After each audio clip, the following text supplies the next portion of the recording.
11व्या दिवशी जेव्हा विसर्जित केली जाते, अक्षरशः बघताना सुद्धा वाईट वाटतं, डोळ्यातनं पाणी येतं की जिला आपण जीवाभावे पुजतो, जी 10 दिवस 11 दिवस भक्ती करतो, 10-10 लाखाचं 12-12 लाखाचं डेकोरेशन करता, पण गणपती विसर्जन करत असताना पाहत असतो गिरगावसारख्या चौपाटीत पाहिलं मी.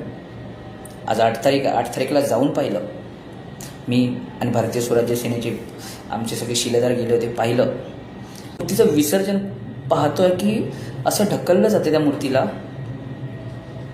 तिला ढकललं जातं, ती वाकडी तिकडे इकडे पडलेली असते, कुठे हात तुटलाय, कुठे पाय तुटलाय. मग कुठे आहे देवबाप्पा? मी देवबाप्पावर शंका नाही करत आहे. देवावर श्रद्धा ठेवा, अंधश्रद्धा नको. देव सांगत नाही की माझी 20 फुटाची 50 फुटाची. अरे हा तुमचा मंडळाचा कॉम्पिटिशन आहे. तुमच्या कॉम्पिटिशनमुळे तुम्ही भक्तांना वेटीस धरता ना. भक्तसुद्धा आंधळे आहेत. आता मला हे माहिती आहे, तुम्ही सांगता की आम्ही भक्तांना सांगितलं नाही या देवा.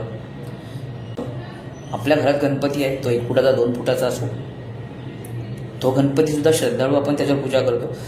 तिथेच असल्यानंतर सुद्धा लोक लालबागच्या राजाला गर्दी करतात. गणपती बघायचं म्हणून ट्रेन ठीक आहे, बघायला जा, पण त्या लालबागच्या राजाला एवढी गर्दी करतात की अक्षरशः म्हणजे नवसाला पावणं, म्हणजे मी त्याकडे गेलो की माझी सगळी इच्छा पूर्ण. मग तुमचा घरचा गणपती चुकीचा आहे का? देवावर श्रद्धा ठेवा, अंधश्रद्धा नाही.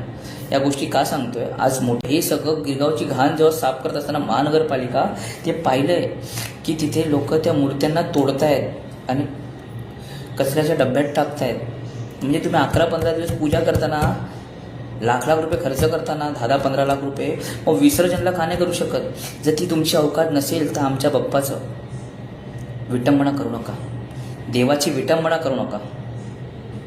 मोठ्या मोठ्या मूर्त्यांना पाया पडण्यासाठी VIP लाईन आहे आणि गरिबासाठी लाईन नाही आहे. गरिबांनी मरायचं गर्दीच्या लाईनीत आणि VIPसाठी वेगळी लाईन. का? पैसा भेटतो. एवढा घाणेरडा बिझनेस. मला वाटतं देव प्रकटून का नाही सांगत? लोकमान्य टिळकांनी गणपती उत्सव सण साजरा केला,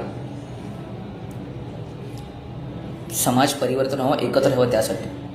पण इथल्या नालायक निर्लज्ज लोकांनी, इव्हन राजकारणी लोकांनी सुद्धा ह्याचा बिझनेस केला, कॉम्पिटिशन केला. आज मंडळामध्ये 20-50 फुटाची मूर्ती आणली जाते आणि ती मूर्ती विसर्जित करत असताना त्या मूर्तीला जसं गटारात कचरा फेकला जातो ना, तसं त्या मूर्तीला फेकलं गेलं आहे. दुर्दैव. महाराष्ट्राच्या, देशाच्या प्रत्येक पिढीला मला सांगायचं आहे, हा ट्रेंड आम्हाला बदलावा लागेल. कॉम्पिटिशन बंद करा आणि देवबाप्पाची मूर्ती